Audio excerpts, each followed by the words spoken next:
This shoe has seemingly gotten lost in the mix of lightweight trainers in 2025, but it's definitely an option that many people should consider checking out. Today we're going to be reviewing the Puma Velocity Nitro 4. What's up everybody, I'm Eric McIntyre, aka Rad Dad Bod, and you're watching Rad Dad Bod TV, where we review running shoes. If it's your first time watching one of my videos, you may notice those timestamps below. Feel free to jump around to the various parts of the video, but if you do so, I'd sure appreciate if you come back, watch the full thing when you get a sec, because I put a lot of time and effort into these videos. Now, disclaimers and disclosures, I did actually buy this shoe with my own money. That being said, I have been provided shoes before from Puma in the past, free of charge for the purpose of review, but anytime I've received shoes from Puma, I haven't been given any talk tracks, talking points, no obligation to post anything. No one watches the videos beforehand or anything like that, and all thoughts are entirely my own. Now with that out of the way, let's talk about the intended use of this shoe. Now the up-tempo trainer or lightweight trainer category is really kind of a speed-based shoe, but it's going to be a non-plated, lightweight kind of version, which can also be used for some daily miles depending on preferences. As such, that's how we're going to be evaluating the shoe today. From a price standpoint, the shoe comes in at $140, making it fairly affordable, not quite budget obviously, but fairly affordable in the world of running shoes. It has gone up $5 since last year's model, but frankly, every brand is increasing prices across the board for their models by at least $5, if not $10 or more. So still a really, really good price point, and still going to be one of the more affordable shoes on the market, especially for the performance and versatility that you get from it. Now, from a specs perspective, the shoe has actually become significantly lighter as well. It comes in at 8 ounces and 227 grams. So that puts it right at kind of the lighter end of even the lightweight trainer category, making it very, very light on foot and versatile in that sense. And then from a cushion standpoint, you have 34 in the heel, 24 in the forefoot for a 10 millimeter heel to toe drop. From a fit perspective, it's Puma, so it's snug, right? It is true to size lengthwise, but from a just kind of that narrow fit, you do have a narrow midfoot area. I would say the toe box though itself is going to be fairly average fit, and then kind of a standard heel as well. It's just that Puma tends to be very, very narrow through that midfoot.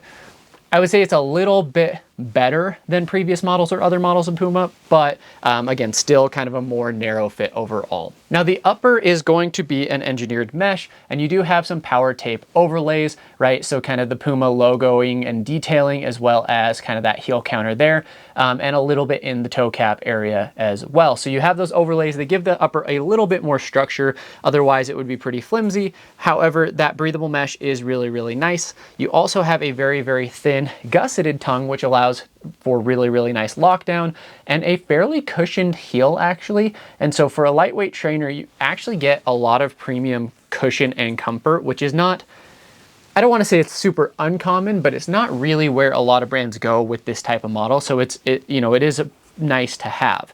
Now it does add a little bit of extra warmth to this shoe, so keep that in mind.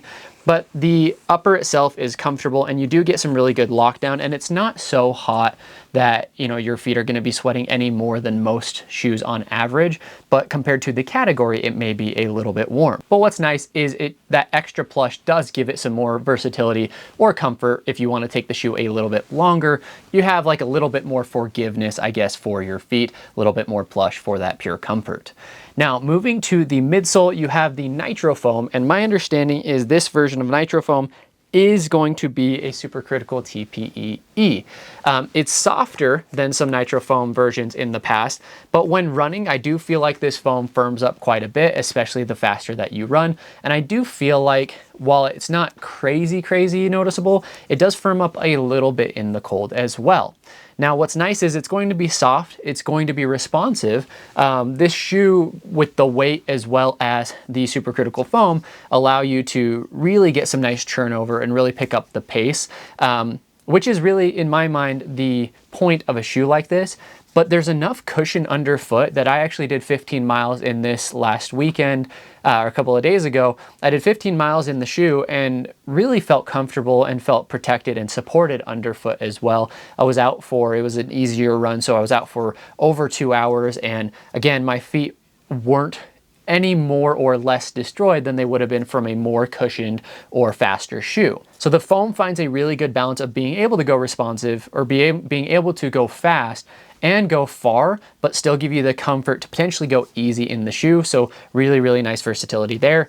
and there's a little bit of a snap. It's not going to be like my preferred shoe for fast short intervals, but it's light enough and snappy enough that yes, you can do that. And there's no plate element as well, again, so making it a little bit easier on the foot for the most part. Now, from a stability standpoint, you do have a wider overall base despite kind of that narrow midfoot.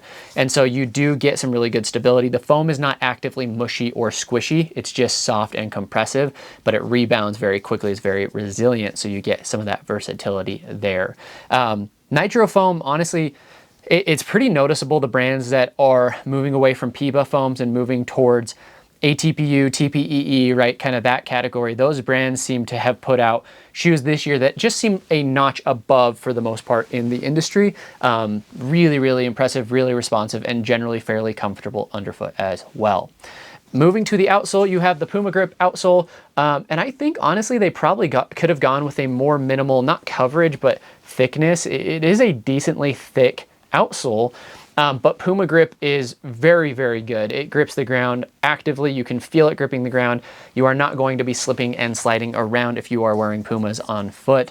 The reputation of Puma Grip has been obviously phenomenal, and that continues in this shoe. I would say Puma has, you know, top 1 or 2 outsole compounds out there in the shoe industry right now. So getting the job done.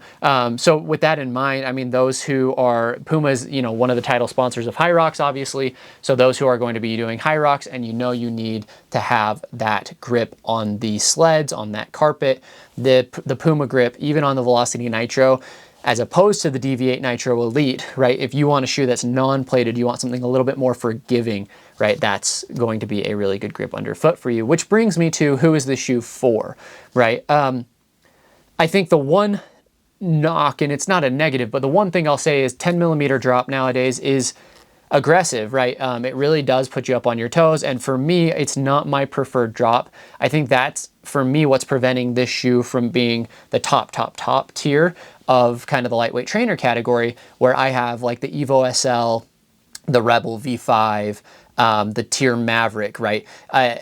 Give me like a 5 to 8 millimeter drop, and that's my sweet spot. 10 is just a little bit higher than I like it. But if you like a higher drop, this could be a really, really good daily training option for you. If you're gonna go do a High Rocks and you want something that is stable yet still soft and not quite as rigid underfoot, you don't need the plate, then this is going to be a really good option. It's modeled basically in the same geometry and style as the Deviate Nitro line, right? So it's gonna give you kind of that option there as well. Those who are looking for, you know, a shoe that maybe you're having some calf or Achilles issues and you need a little bit higher drop, need some support, but you still want something light, something fairly responsive. Again, this is going to be an excellent option for you overall with that in mind. So just some final thoughts. Puma is blowing up in the running scene, and I feel like they haven't quite reached mainstream. They definitely have increase their share of the running market, especially when partnering with High Rocks. Obviously, you're capturing like the whole hybrid athlete side of running there through that as well. And they have some really impressive pro athletes as well who are making some noise. And then there's shoes like the R3, which are just, I mean, that's a top tier super shoe for me this year. It's in my top category for shoe, for sure. Yeah, I think that, I don't know if it's marketing, I'm not sure what it is. Maybe it's just additional exposure, a couple more years. It just takes time to build into the running industry. But Puma is definitely a brand that if you are looking for running shoes, specifically performance, like looking for faster oriented shoes, they have some of the best foams, some of the best grips, some of the best shoes, frankly, on the market. And their top tier options are right there neck and neck with the other top tier brands nowadays. So really impressed with Puma. The Velocity Nitro 3, underrated, $140. That's a steal at that price. And you can probably find the 3 for under $100 right now on sale. So it is a model, and I feel like this is a fairly big upgrade over the 3 just in terms of the foam. So if you're looking for a nice shoe that has a high drop, is responsive, that can go daily, this is a good shoe for you. So anyway, if you watched this far, I sure appreciate you. Let me know in the comments what questions, comments, thoughts, anything that you have for me. If you haven't already, hit that like button, hit that subscribe button, turn on those notifications. And if you'd like to support the channel, please consider using any of the affiliate links in the description below. RadDad20 gets you 20% off Wallaco tights, or just any Wallaco gear actually. And it does give me a kickback. My favorite are the distance half tights, but you know, the Fulton pant, the distance full tights, the sprint tights, they're all really, really awesome. I like them because I can carry my phone in that side pocket and it legitimately does not bounce. It stays still. I've never had a pair of like 2-in-1 shorts or compression that really does that lockdown like Wallaco does. And then fuel goods. If you are going to be getting some running fuel, any gels, any electrolytes, anything along those lines, Fuel Good carries most major brands. And if you use RadDad at checkout, you get 10% off as well. And it does also give me a kickback. So if you're in need of any gear or fuel, please consider using those, as it does come back directly to support the channel. Now, lastly, I'm going to leave you with a question, which is, what has been your #1 brand of 2025 in the running space? Let me know in the comments below. Thanks, everybody.